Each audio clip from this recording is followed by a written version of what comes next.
જી સાહેબ, શું કહેશો? ખાસ તો અત્યારે સિંહના હુમલાના જે કિસ્સાઓ છે તે ખૂબ જ વધ્યા છે. શા કારણે શા કારણે આટલા આક્રમક?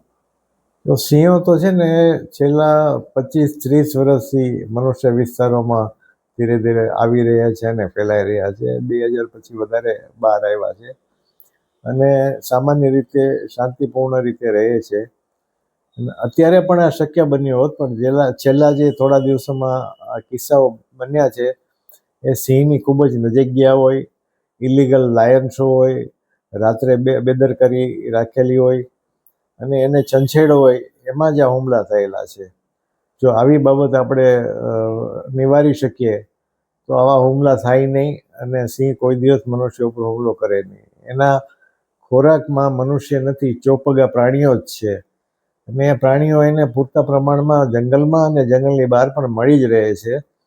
તો એને એના સમયે રાત્રે જ્યારે શિકાર કરવા નીકળે ત્યારે ડિસ્ટર્બ ન કરીએ, ઇલીગલ લાયન શોમાં ન જઈએ. એ ગંભીર ગુનો છે અને એમાં જોખમ પણ ઘણું જ છે. ખાસ તો આજે અત્યારે જે બનાવ બન્યા છે, શું કહેશો? આ બનાવ છે તે બની રહ્યા છે, કેટલું ઘાતક અને ખાસ તો લોકોની કઈ પ્રકારની ભૂલોના કારણે આ પ્રકારની ઘટના બને છે? જુઓ, આમાં કોઈ પણ કારણથી મનુષ્યને ઈજા થઈ કે મૃત્યુ થઈ એ ખૂબ જ દુઃખદ બાબત છે અને હું પરિવારોને કોન્ડોલન્સીસ આપું છું ખરા હૃદયથી. પરંતુ આ મનુષ્ય સર્જિત હુમલાઓ છે. સિંહ છે એ ટેરિટરીવાળું એનિમલ છે. એની ટેરિટરીમાં, એની હદમાં કોઈ પણ બહુ નજીક જાય તો એને ગમતું નથી.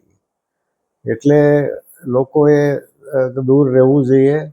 ક્યાંય પણ સિંહ મળી જાય તો દૂરથી જોઈ શકાય, એને ડિસ્ટર્બ ન કરાય અને જે વાહનમાં બેઠા હોય એ વાહનમાં બેઠા રહીએ, નજીક ન જઈએ, તો આવા હુમલાઓ